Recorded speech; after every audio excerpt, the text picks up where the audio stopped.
the composer of You Will Live On, Dean X. Johnson.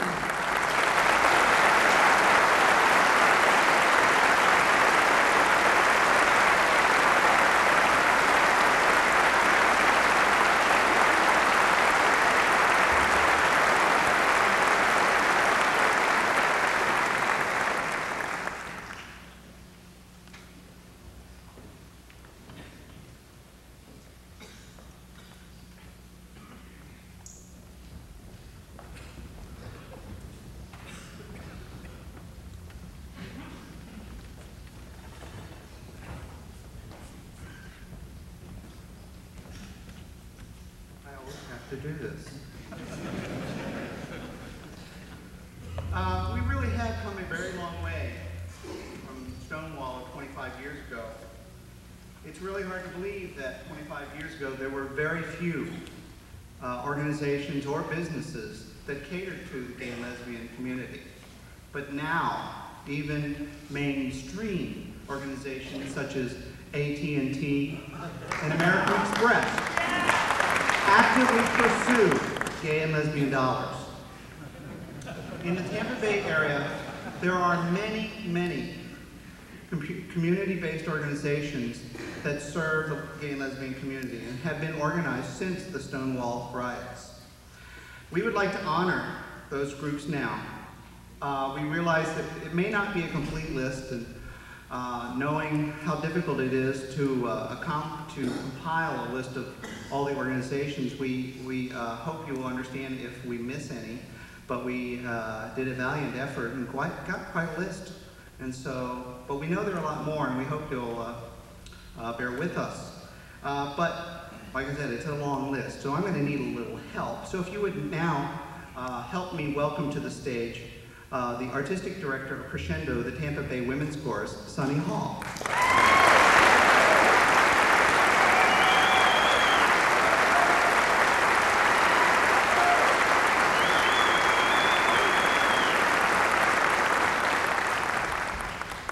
I always have to do this.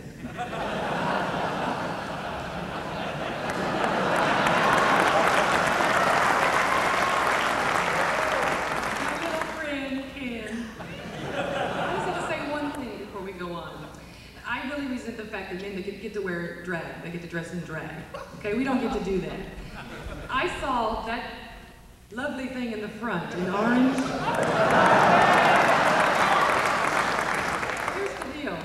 If I put that thing on, I would really look like that, you see? So I can't get by with that. Except for that hair on the back. That's not a problem. Thank you. I just needed to vent that. Thank you very much. I talked to Mason, and he said he would be willing to let you borrow the hair. I said I look like my mother if I did that.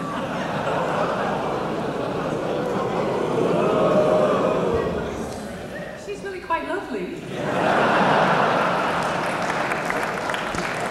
We would now like to honor the following organizations.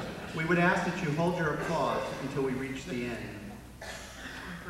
Please, now I was raised Southern Baptist in Polk County, so bear with me on this first one. Beth Rachamim, a synagogue with a special outreach to Jewish people. Boat and Scuba West. I just wonder how many lesbians are in that diving club. Wrong kind of diving.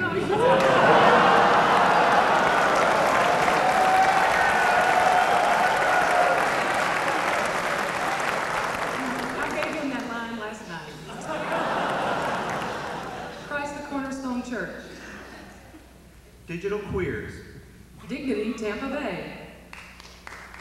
Wait, please. Frontrunners, Tampa Bay. The gay... More...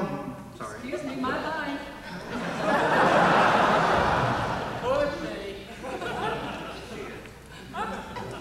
Okay, guys. Thank you. Yeah, he's so selfish with his microphone. Where was I? The Gay Hotline. The Greater Tampa Bay Pride Organization. The Human Rights Task Force. King of Peace Metropolitan Community Church. Metropolitan Community Church of Tampa. The Monday Night Mixed Classic Bowling League. He didn't get quite so happy tonight when you read that.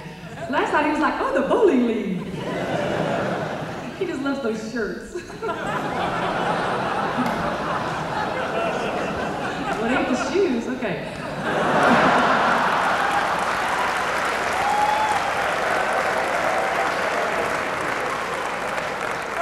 I'm not even gonna tell you what you said. They're really your image. They all think you're so dignified. That men's course is so dignified, please. Work with them on a concert, you'll know. Okay, I'm sorry. Parents and Friends of Lesbians and Gays, PFLAG. The Pinellas Alliance for Justice and Equality.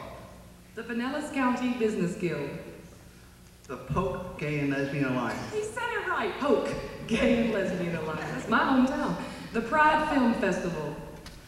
Which, by the way, is produced by Crescendo and the Tampa Bay Gay Men's Chorus. The 10-day festival features the latest international and domestic films produced by and about gay, lesbian, bisexual, and transgender people. The concluding celebration event includes an outdoor art exhibit, live entertainment, concerts, dancing, and an outdoor market area. Advertising. Don't read anybody else's but ours. The Privacy Project. Spirit of Life Metropolitan Community Church. Starburst. Oh, that's mine, excuse me. The Tampa Bay Business Guild. The Tampa Bay Peace Education Program. The Tampa Bay Rainbow Pride Band. The Line of Pinellas. And a group that is so new, it wasn't in the program, but it's the Gay and Lesbian Community Center Project. And right now I'm supposed to preach about that very quickly. Yes, thank you. Please, clap.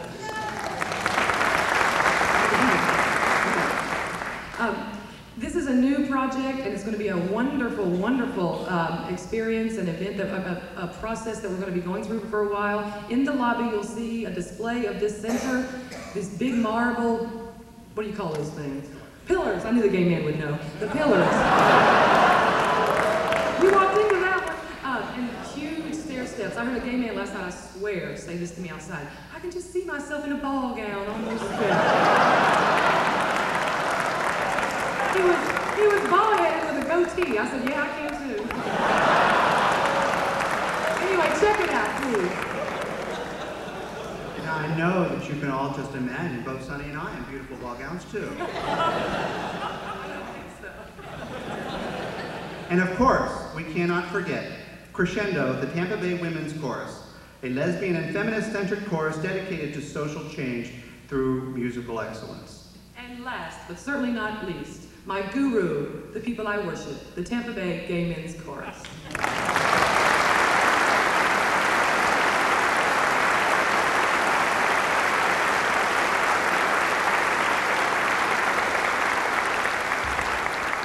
Thank you, Sonny.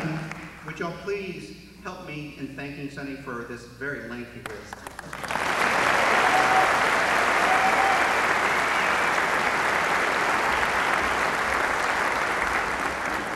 As you can well tell, we really are a very diverse community.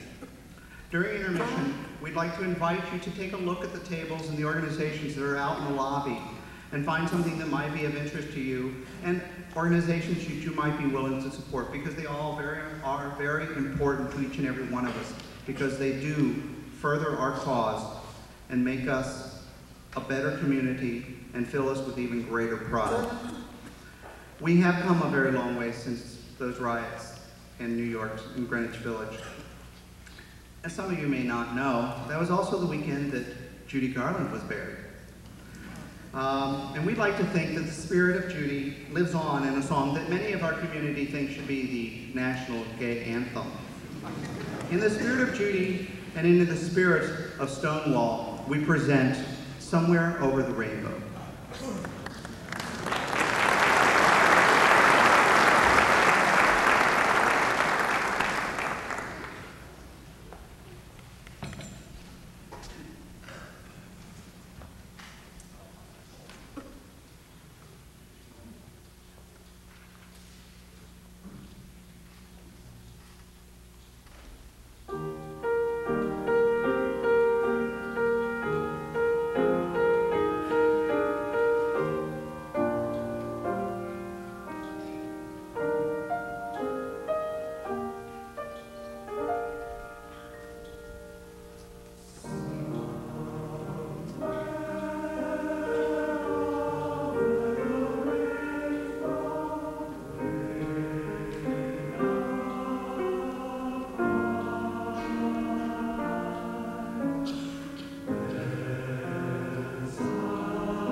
Ladies and gentlemen, please welcome the Executive Director of the Tampa Bay Gay Men's Chorus, Mark Quaid.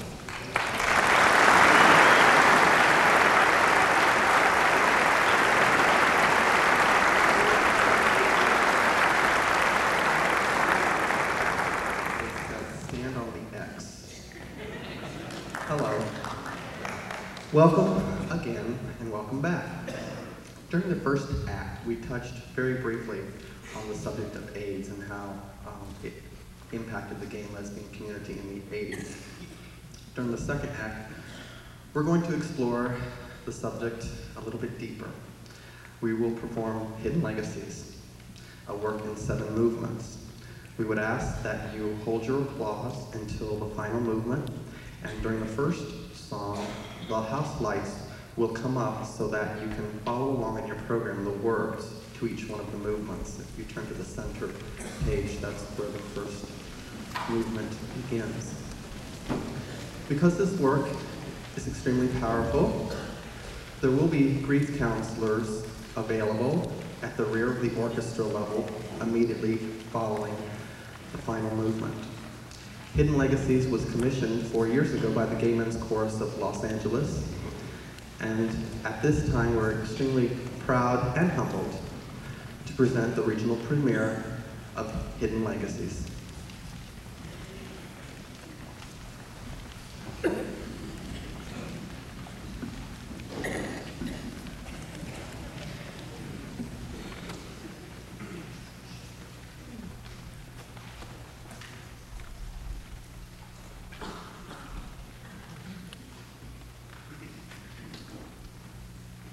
The 1970s.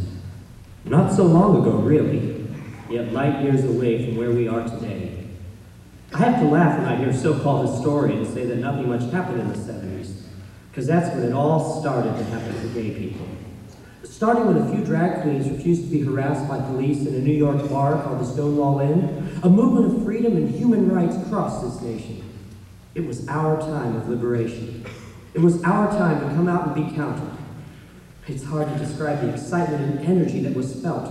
And if there wasn't any set agenda, we knew we weren't going back to the closet. We were moving.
Nobody was ready for what happened next. People started getting sick. People started dying. Nobody knew why, but when they found out it was gay people dying, nobody cared. I remember when Bobby died of some weird pneumonia in 1981. I can hear myself on the phone saying, "What kind of doctor did he have? Nobody dies of pneumonia in America. We've got drugs for everything. What did I know?" What do I know now? What did anybody know except the whole thing was a nightmare?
I'm standing here wearing Mark's dress. He left it to me when he died. Mark was proud of this dress. It meant a lot to him. It means a lot to me. You see, I probably wouldn't even be here if it weren't for Mark. He taught me to look after myself because I was special. He taught me that no matter what people said or what they thought, everybody had something special, and to look for that. Look past the clothes, look past the face, look past what they say. Just look them in the eye, and you'll see something special. Mark was special, right to the end. He was one of the bravest men I've ever known.